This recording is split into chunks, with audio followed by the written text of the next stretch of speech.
Pertama saya mau ucapkan terima kasih banyak orang di Intercon. Saya tahu doakan kami dan pelayanan di Papua. Terima kasih, jangan stop.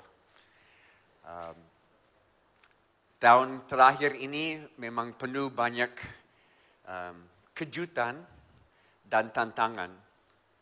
Dan perlu banyak orang berdoa. Dan kalau saudara belum terima pokok doa dari Papua atau update yang saya kirim setiap bulan, bisa daftar nama dan alamat email. Ada meja di belakang, waktu keluar dari pintu saya akan ada di situ, bisa daftar nama untuk terima.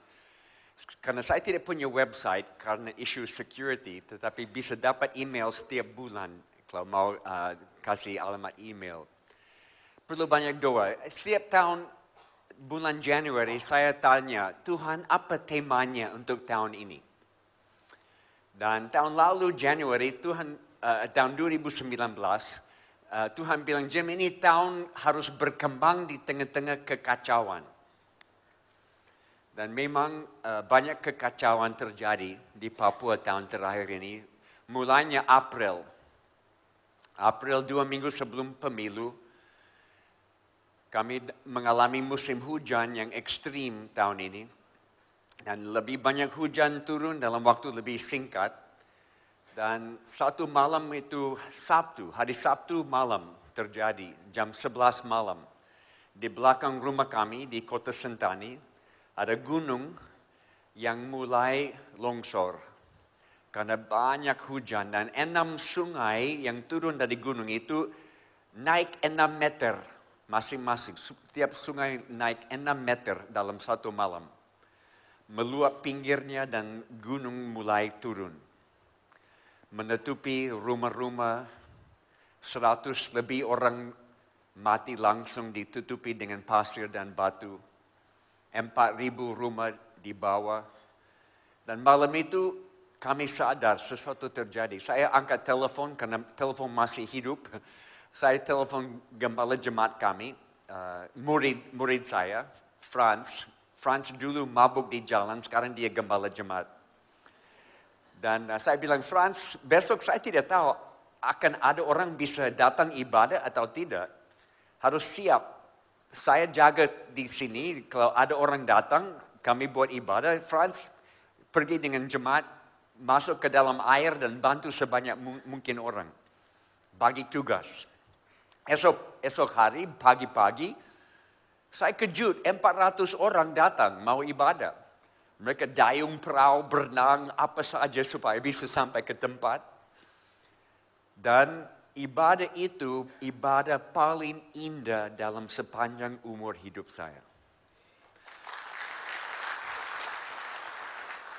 Karena hari itu tidak ada listrik, seluruh kota mati listrik, PLN tidak ada. Tidak ada alat musik. Air sudah turun cukup untuk kami kumpul. Tapi semua orang datang dengan satu baju di badan. Semua barang lain sudah dibawa dengan air. Dan mereka ibadah dengan kata, Tuhan, walaupun kami kehilangan semua, terima kasih karena kami masih ada. Puji nama Tuhan. Hari itu tidak ada khotbah karena mereka adalah khotbah. Kesaksian-kesaksian mereka adalah khotbah. Ada barisan ibu-ibu, satu persatu mereka bersaksi. Oh, saya dengar bunyi batu dan pasir turun dari gunung. Saya lihat ada sungai, batu dan pasir menuju ke rumah. Saya berlutut berdoa. Tiba-tiba pasir itu belah bagi dua. Sebagian pindah ke situ, sebagian ke sana. Rumah lolos, puji Tuhan. Ada satu lagi, dia bilang air naik 1 meter, 1,5 meter. Saya berdang di dalam rumah. Saya cari arak-arak, dapat. Tapi air tetap naik sampai ke atap. Saya tidak tahu mau keluar di mana. Tiba-tiba ada lubang di bawah atap. Saya bawa anak-anak kami keluar dari situ. Puji Tuhan, kami lolos. Semua kesaksian seperti itu. Campur tangan Tuhan yang luar biasa. Mujizat. Dan Franz, dia ada dengan sebagian jemaat, 400 yang lain, mereka ada di dalam air, bantu orang yang kehilangan semua. Mereka sudah kehilangan, mereka bantu orang lain juga. Itu membuat walaupun susah, jemaat kami dari April sampai sekarang berkembang. Tiap-tiap minggu ada baptisan air, tiap-tiap minggu orang serahkan hidup kepada Tuhan. Kepekaan rohani meningkat waktu kehilangan semua. Dan mungkin ini sesuatu yang saya mau garis bawahi hari ini. Karena ini minggu terakhir sebelum Natal. Dan Natal bukan tentang banyak kado di bawah pohon Natal atau banyak lampu warna-warni. Tapi Natal artinya kita ingat kenapa Yesus datang 2000 tahun yang lalu. Karena amanat agung harus diselesaikan. Dan ingat waktu Yesus kumpul dengan murid-murid terakhir, kata dia, pergi menjadikan semua bangsa muridku. Tetapi ada syarat. Tunggu dulu, Kisah Para Rasul 1 ayat 4. Tunggu di Yerusalem, tunggu janji dari Bapa. Kuasa dari atas, Roh Kudus akan turun di atasmu. Dan kamu akan jadi saksi di Yerusalem, Yudea, Samaria, sampai ke ujung bumi. Pergi, tapi tunggu dulu dapat Roh Kudus baru pergi. Ini bukan franchise. Saya tahu jemaat ini banyak pengusaha. Dan dengan akal bisnis, kita selalu pikir franchise. KFC harus kuat di Jerusalem dulu. Baru bisa bikin franchise ke Samaria, franchise ke ujung bumi, Papua. KFC sudah ada di Papua. Tapi ini bukan akal bisnis franchise. Ini Jerusalem, Yudea, Samaria, ujung bumi semua pada waktu yang sama. Wow, Jim, itu tidak masuk akal dengan secara bisnis. Memang tidak masuk akal bisnis. Karena ini mustahil, ini tugas mustahil. Itu sebabnya perlu kuasa Roh Kudus. Roh Kudus memungkinkan amanat agung bisa jadi. Jadi Roh Kudus akan turun di atas kamu dan jadikan kamu saksi. Punya Roh Kudus, punya kesaksian. Katakan sama-sama. Punya Roh Kudus, punya kesaksian. Sekali lagi, punya Roh Kudus, punya kesaksian. Kalau saudara tidak mau bersaksi, kembalikan Roh Kudus. Kita terlalu banyak seminar Roh Kudus di dalam gereja. Pada pokoknya, dasarnya, Roh Kudus diberikan supaya kita mencerminkan Yesus kepada dunia yang tidak kenal Dia. Roh Kudus memberi kesaksian. Kita tidak terima Roh Kudus dan belajar bersaksi. Terima Roh Kudus dan menjadi saksi, menjadi terang di tengah-tengah kegelapan. Jadi mereka dapat Roh Kudus dan gereja mulai berkembang. Pasal 2, Kisah Para Rasul ada 120 yang tunggu terima Roh Kudus. Pasal 3, pasal 4, pasal 5 ayat 28, rasul-rasul ditegur di amanat, di sidang amanat agama,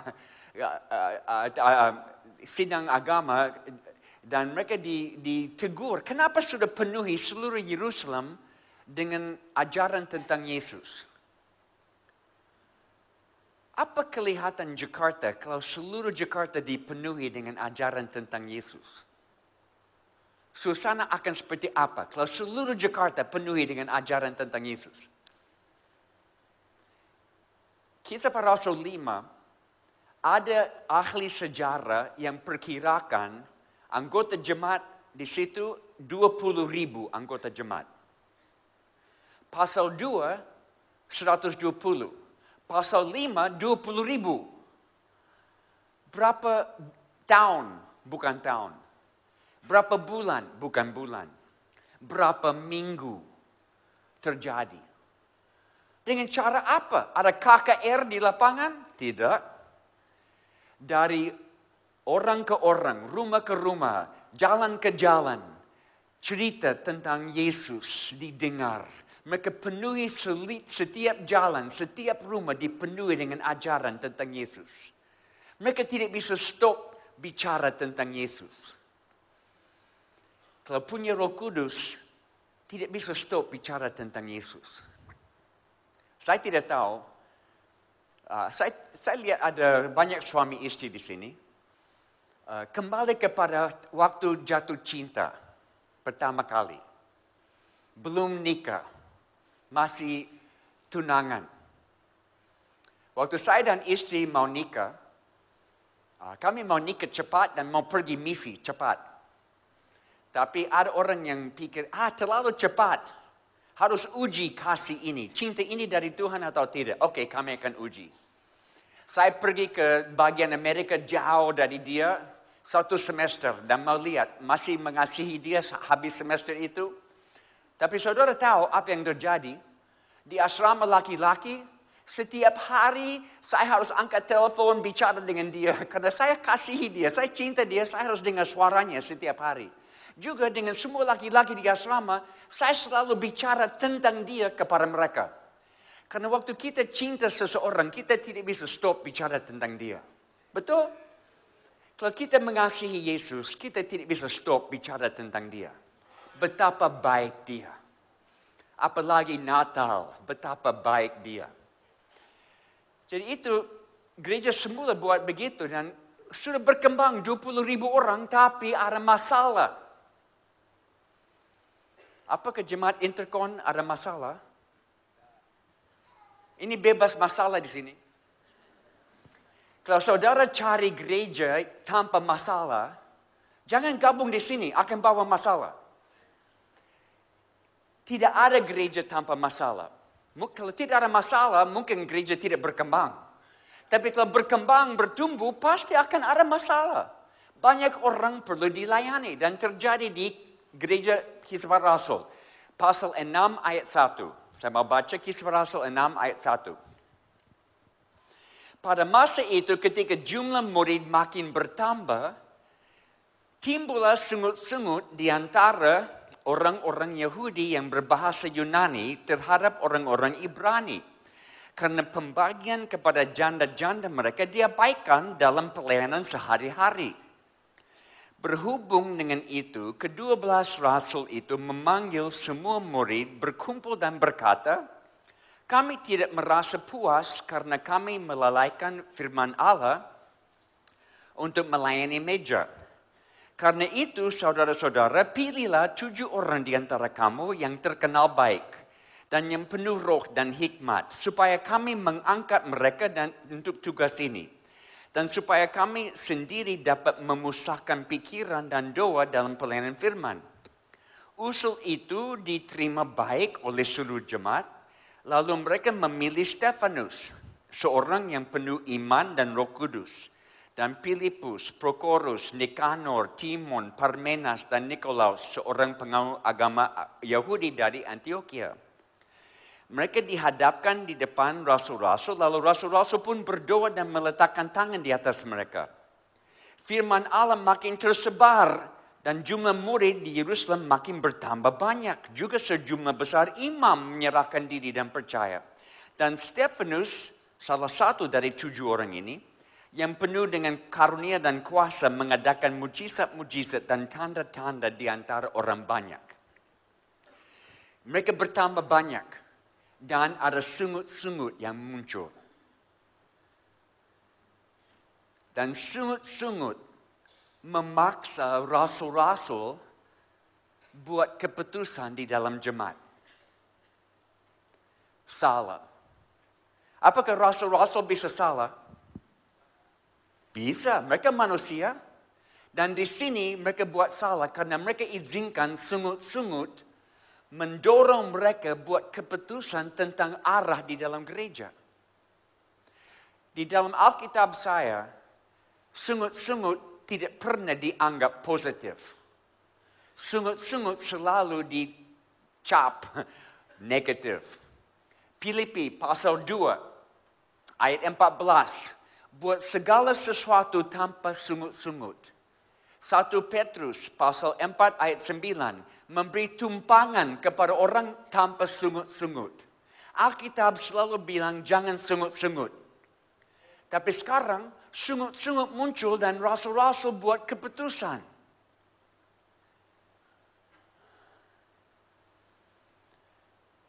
saat ini ada ibu-ibu yang muncul yang tidak dilayani baik. Tiap hari ibu-ibu janda dikasih makan. Tapi ada janda dari latar belakang yang berbeda sedikit. Mereka orang Yahudi, tapi mereka lahir atau besar di daerah Yunani. Juga mereka pakai bahasa Yunani. Juga firman Taurat di dalam terjemahan bahasa Yunani. Jadi mereka bukan Yahudi asli. Saudara tahu kita selalu melayani orang yang sama, mirip dengan kita. Diberi perhatian lebih baik kepada orang yang sama. Satu kaum, satu keluarga. Mungkin ada orang pindah ke Jakarta dan datang ke sini dan langsung ditanya, apakah kamu orang Jakarta asli atau Jakarta tempelan? Kita selalu mau tahu ini orang asli sama dengan saya atau tidak. Jadi di sini ibu-ibu yang asli Yahudi mereka dapat perhatian lebih daripada ibu-ibu yang lain. Dan ada sungut-sungut. Dan mulai mereka buat sesuatu keputusan. Sampai hari itu rasul-rasul terlibat dalam melayani meja, sajikan makanan. Pelayanan rohani dan pelayanan jasmani adalah satu. Tidak dipisahkan. Holistik total. Kisah Para Rasul 2 ayat 45, pasal 5 ayat 2. Rasul-rasul terima uang dan membagi-bagi. Atau tanah dijual, mereka bagi-bagi. Mereka terlibat dengan semua pelayanan. Berdoa dan bekerja. Berkata dan berbuat. Pelayanan oleh semua untuk semua. Tidak ada rasa kasihan kami, apa yang kami punya. Tidak ada dilempar ke pemerintah. Beberapa tahun lalu saya dapat telepon dari DPR di Papua. Mereka telepon, ini Bapak Jim Yost? Ya. Kami buat komisi pemberantasan AIDS dan narkoba di Papua. Dan kami taruh Pak Jim di dalam. Saya kejut. Saya tanya, kenapa saya? Saya tidak kenal orang di pemerintahan. Karena kami di pemerintah melihat AIDS dan narkoba meningkat drastis.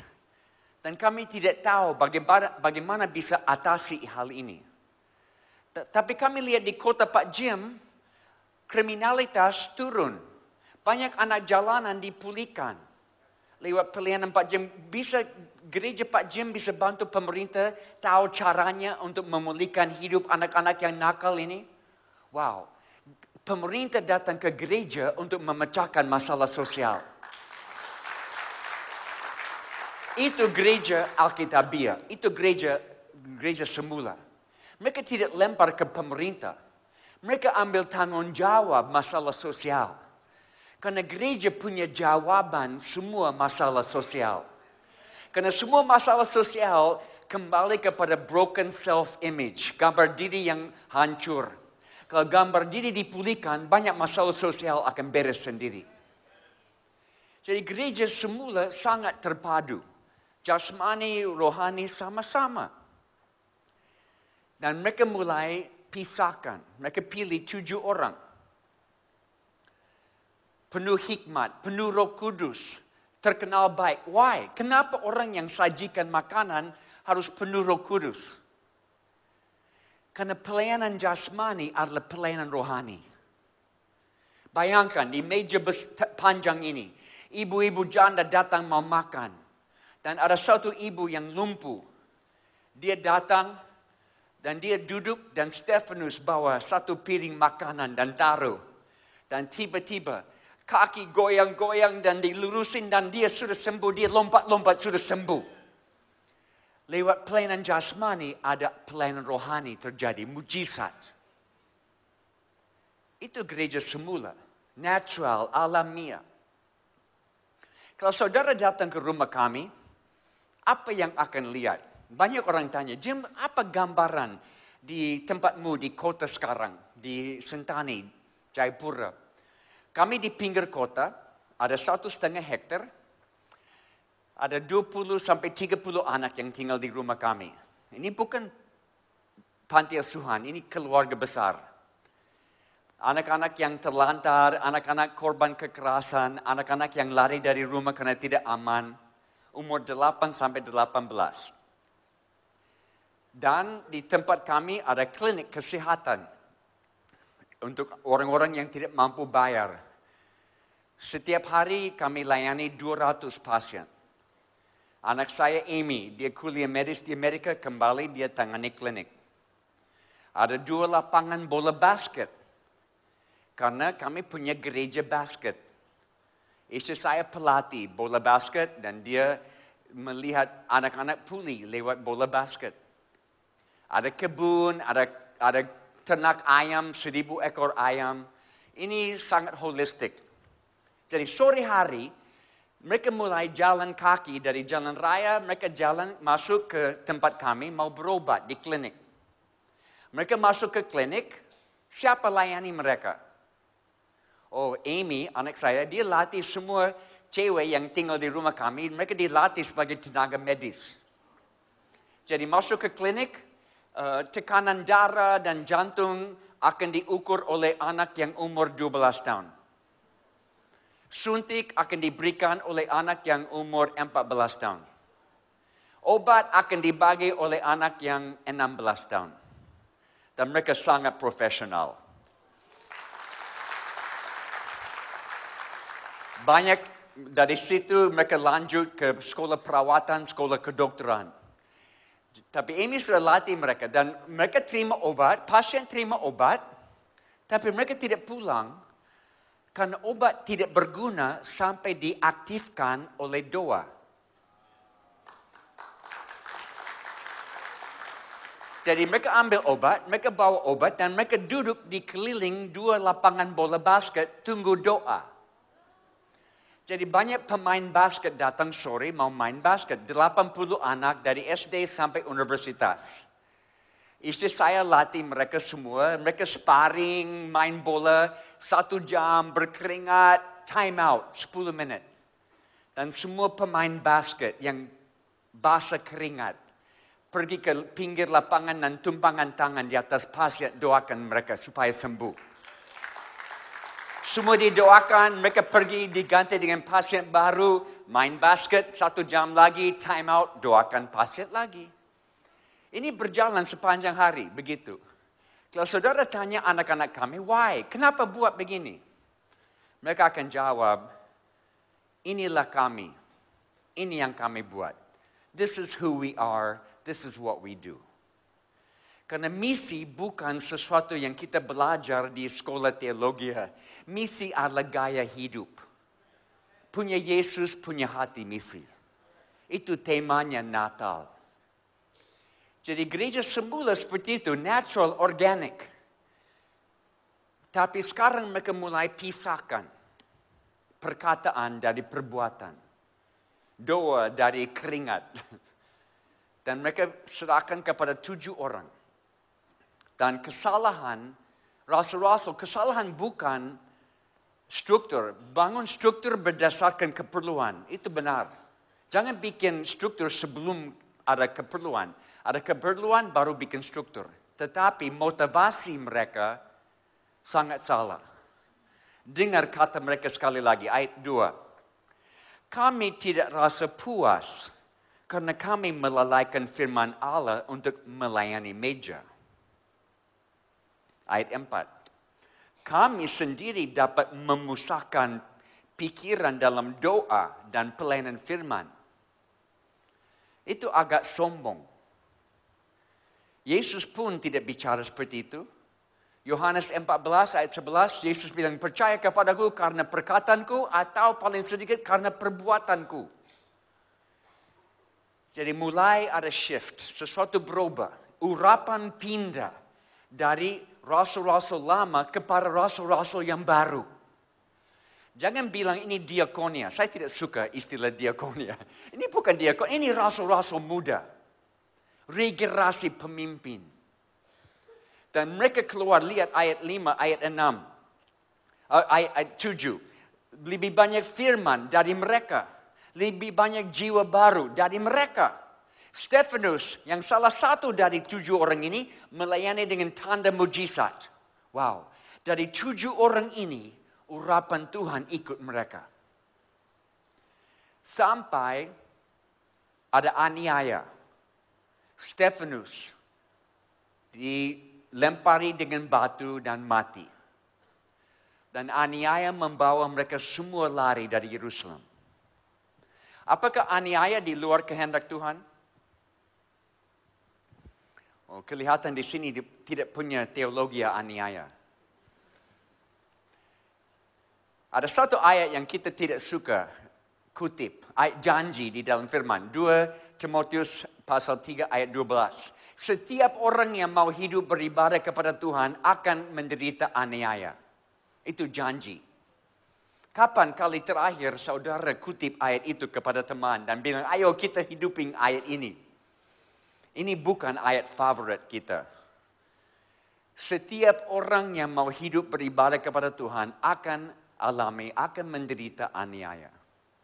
Kalau saudara berapi-api bagi Tuhan, semua orang di sekitarmu hanya punya 2 pilihan.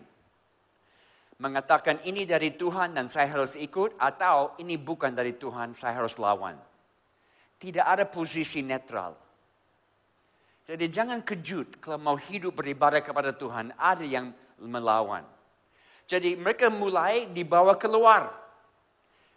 Karena Yesus perintahkan, pergi memuridkan semua bangsa. Tunggu dulu dapat Roh Kudus, baru pergi. Tapi mereka dapat Roh Kudus dan mereka tinggal. Dan mereka tinggal. Dan mereka tinggal. Tidak pergi. Jadi Tuhan harus menjalankan rencana dengan cara lain. Aniaya. Dan semua pergi. Lihat ayat pasal 8 ayat 1b. Pada waktu itu mulailah aniaya yang hebat terhadap jemaat di Yerusalem.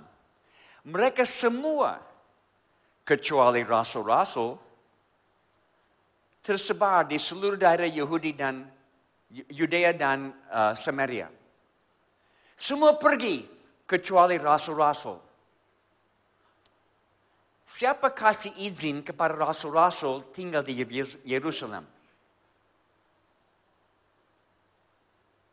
Ada ahli-ahli teolog, mereka bilang, Jim, rasul-rasul diperlu di kantor sinode di Yerusalem.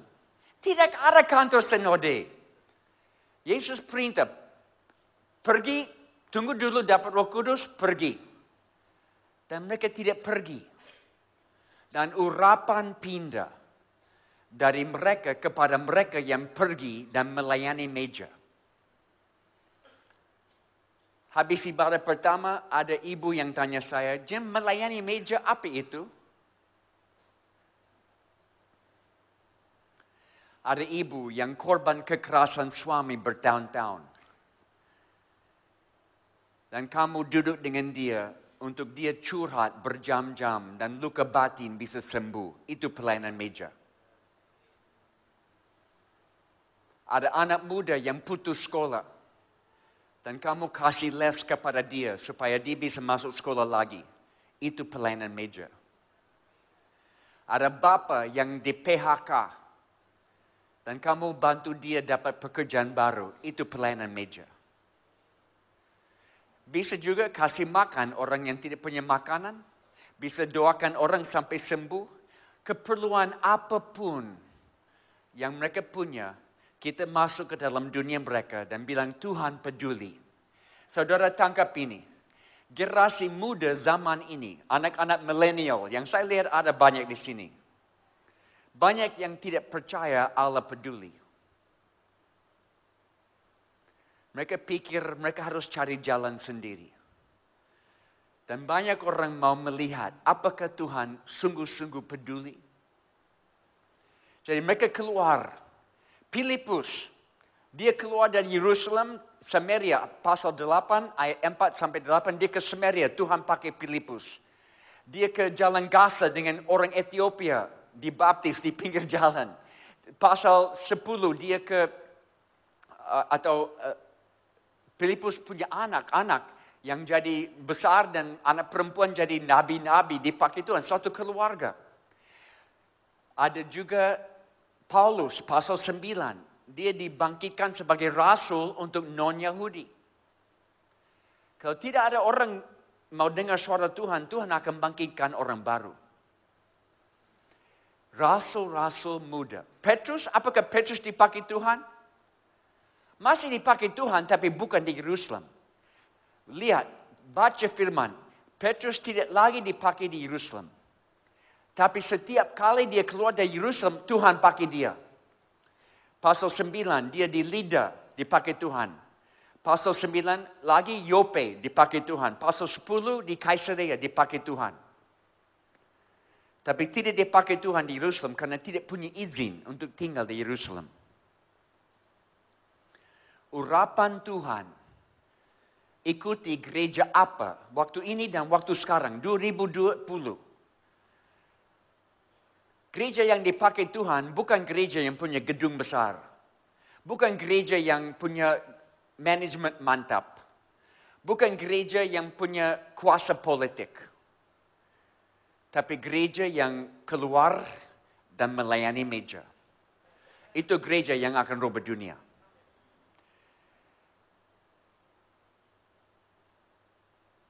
Ada 2 contoh. Di New York City, ada pelayanan yang dibuka oleh orang nama David Wilkerson. David Wilkerson melayani anak-anak yang korban narkoba, ketagihan narkoba. Dia buat pelayanan nama Teen Challenge. Satu hari ada perempuan muda datang, dia mau lamar kerja dengan David Wilkerson. Dia masuk ke kantor, dia kasih lamaran, tapi dia tambah suara. Dia bilang, Pak Wilkerson, saya harus jujur. Saya tidak punya beban untuk orang ketagihan narkoba. David Wilkerson jawab, oh that's okay. Tidak apa-apa. Kamu bisa layani dengan kami. Dari bawah meja dia ambil sebuah ember. Dan dia kasih ember ini kepada cewek ini. Dia instruksi ya. Ambil ember ini.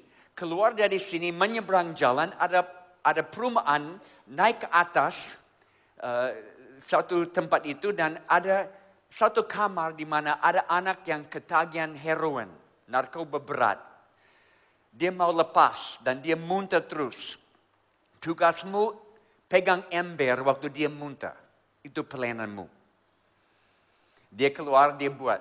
1 minggu lewat. Ada ketuk di pintu David Wilkerson. Masuk. Cewek ini dia masuk dengan lompat-lompat. Saya dapat.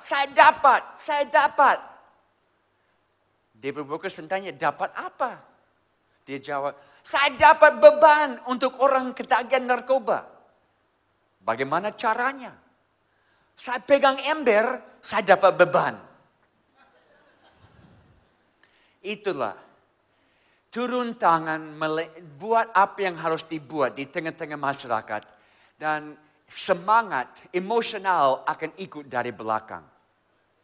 Terlalu banyak orang tunggu. Oh Tuhan, saya mau dapat panggilan khusus. Saya mau dapat sesuatu pengalaman di atas gunung puncak bersamamu. Tuhan tidak buat seperti itu. Tuhan mau kita turun tangan. Dan semua emosional, semua perasaan akan ikut dari belakang. Just do it. Just do it. Lakukanlah saja. Waktu kami masih di pedalaman dan ada gerakan Tuhan di suku Sawi, ada 1, 2, 3, 4, 5 kampung di sekitar rumah kami. Dan waktu gerakan Tuhan terjadi, ada 4 yang responi, tapi 1 tidak. Karena kepala kampung itu namanya KW. Dia larang semua orang ikut pelayanan kami. Istrinya beberapa kali sembunyi-sembunyi ikut pelayanan kembali, KW pukul dia setengah mati. Istrinya sudah jadi hamil 1, 2, 3 kali melahirkan bayi yang mati. Belum pernah melahirkan bayi yang hidup. Waktu dia hamil kali keempat, KW izinkan dia datang ke klinik yang istri saya tangani. Dan istri saya beri perhatian khusus kepada ibu-ibu hamil. Dan waktu istri KW mau melahirkan, KW izinkan istri saya bantu dia melahirkan. Dan dia melahirkan bayi yang hidup pertama kali dalam hidup dia. Bayi hidup. Dan istri saya buat sesuatu yang pada waktu itu dia selalu buat dengan ibu-ibu yang melahirkan. Karena ada satu orang pengusaha di Amerika yang sepanjang hidup waktu dia buat business trip ke kota-kota, menginap di hotel, setiap kali dia mau check out dari hotel, dia selalu masuk ke kamar mandi dan dia ambil sabun kecil dari kamar mandi dan dia sakukan sabun itu sebelum check out, bawa pulang. Nah, mungkin orang Indonesia tidak buat itu, orang Amerika banyak buat itu.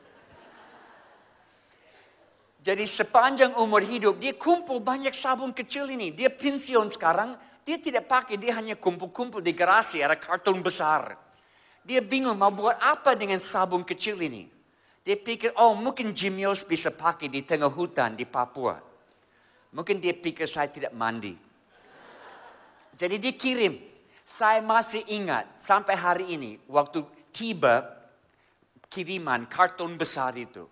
Karena pada waktu itu kami dapat 1 kali sebulan ada pesawat kecil, pesawat air, turun di atas sungai, membawa makanan, membawa supply, membawa surat.